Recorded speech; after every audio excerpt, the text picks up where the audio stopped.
Vamos a ver una información que es sobre el manejo del girasol para mejorar los rendimientos en la provincia del Chaco. Quien va a hablar al respecto es el ingeniero Gerardo Quintana. Él es coordinador del proyecto Brechas de Rendimiento para Soja y Maíz en el Chaco del INTA Las Breñas y coordinador técnico de la red de soja NEA INTA APRESID. Nos va a explicar sobre los principales factores de manejo que se deben realizar para mejorar el rendimiento del cultivo de girasol en la provincia del Chaco. En esta primera parte nos va a hablar sobre el manejo del cultivo dentro de la rotación, el manejo del barbecho y el manejo de la fecha de siembra. Escuchemos entonces al ingeniero Gerardo Quintana. El cultivo de girasol en la provincia del Chaco es un cultivo relevante para la economía provincial, pero es un cultivo que fluctúa mucho en su superficie y tiene rendimientos relativamente bajos para lo que es la República Argentina. Los rendimientos actuales promedios del cultivo de girasol están en torno a los 1.600 kilos, con campañas en donde pueda bajar muchísimo, llegando a los 500 kilos y otras que pueden superar los 2.000 kilos. Ahora, entre ese rendimiento promedio y el rendimiento que se podría lograr combinando las mejores prácticas, existe una brecha importante. Los rendimientos máximos obtenibles para nuestra provincia se estiman en cerca de 2.400 kilos. Es decir, que ajustando diferentes prácticas de manejo se podría elevar sustancialmente el rendimiento provincial. Entre los principales factores de manejo que se pueden considerar para tratar de elevar el rendimiento se encuentran el manejo del cultivo dentro de la rotación, el manejo del barbecho para lograr la disponibilidad hídrica y el manejo de la fecha de siembra. El cultivo de girasol es un cultivo que encaja perfectamente en las rotaciones de la provincia del Chaco, pero es un cultivo que necesita una planificación previa. Es decir, es muy importante considerar el cultivo antecesor para de esta manera darle las mejores condiciones para que el girasol pueda expresar su rendimiento. En este sentido, el cultivo de soja, sembrado en una fecha de siembra temprana con un ciclo corto, como puede ser una fecha de siembra del 10 al 15 de diciembre y un grupo de madurez 5 largo o 6, favorecería el cultivo de girasol, ya que nos permitiría alargar el barbecho, iniciando el mismo a partir del mes de abril aproximadamente. El cultivo de girasol requiere, para alcanzar altos niveles de rendimiento de 2.400 kilos, cerca de 357 milímetros.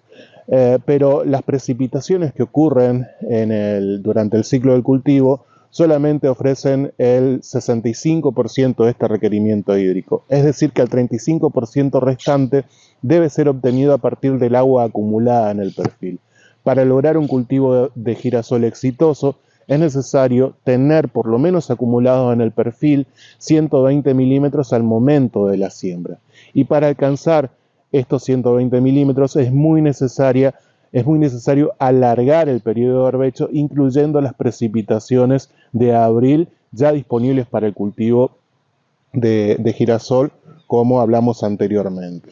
Entonces, un factor determinante para alcanzar altos rendimientos en girasol es la disponibilidad hídrica, y en este sentido el productor tiene que estar muy atento evaluando justamente cuánta agua hay acumulada en el perfil para decidir o no la fecha de siembra, para decidir o no el adelantamiento o el atraso de la fecha de siembra.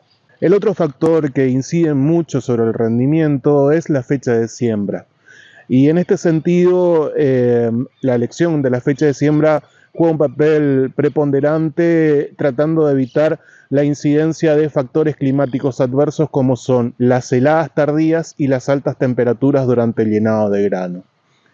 En nuestra zona, el girasol tiene la particularidad de que se siembra durante los meses de fines de julio y agosto, y es susceptible, según la fecha de siembra, a la incidencia de las tardías, que pueden afectar el desarrollo del capítulo del girasol, incidiendo negativamente sus daños sobre los niveles de rendimiento. Normalmente las fechas más probables de heladas tardías están en torno al 3 de septiembre, pudiendo extenderse hasta aproximadamente el 9 de septiembre. Para evitar tener daños por heladas tardías, es importante no iniciar la siembra del girasol antes de los primeros días del mes de agosto.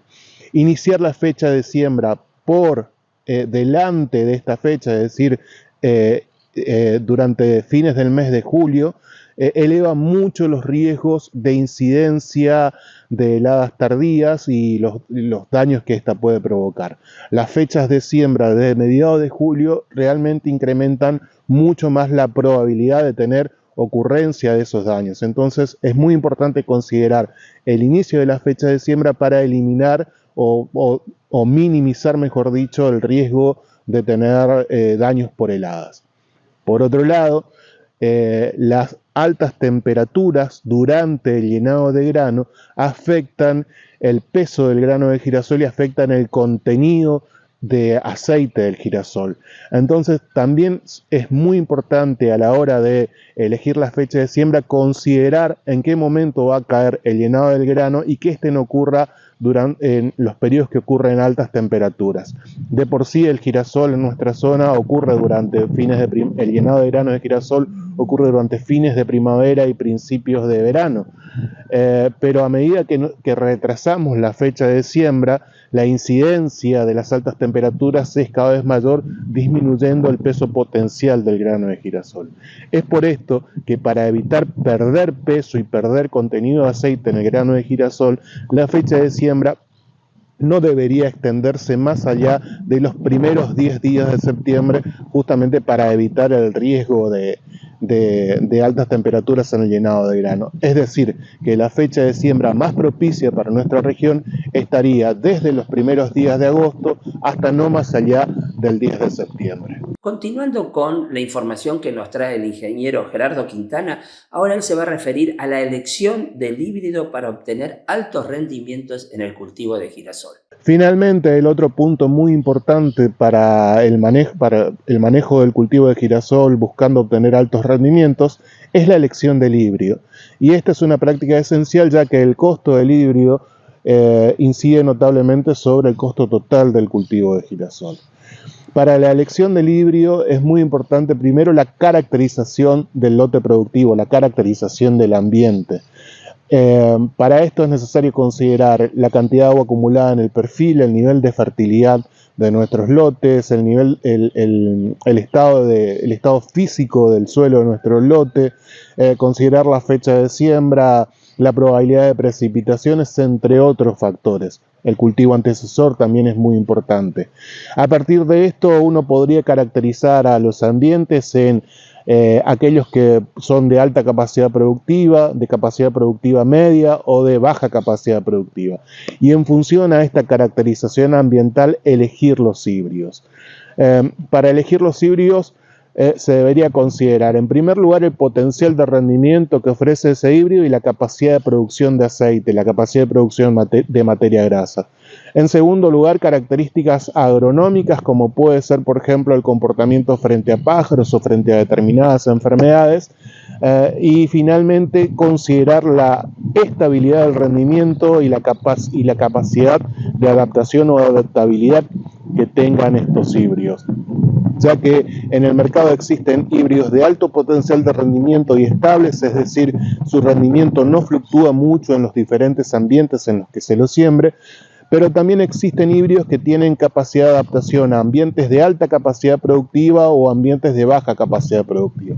Entonces esto es muy importante considerar en función justamente de la caracterización del lote o del ambiente que he realizado previamente.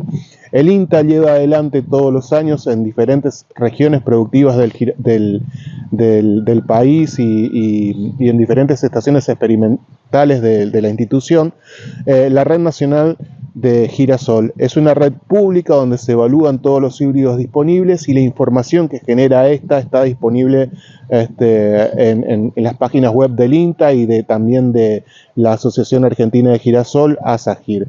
Por otro lado, esta información también se puede obtener mediante los asesores privados y también a través de las diferentes empresas semilleras que saben las características de sus híbridos. Entonces, este es un punto también muy importante a considerar en la planificación del girasol para lograr altos rendimientos.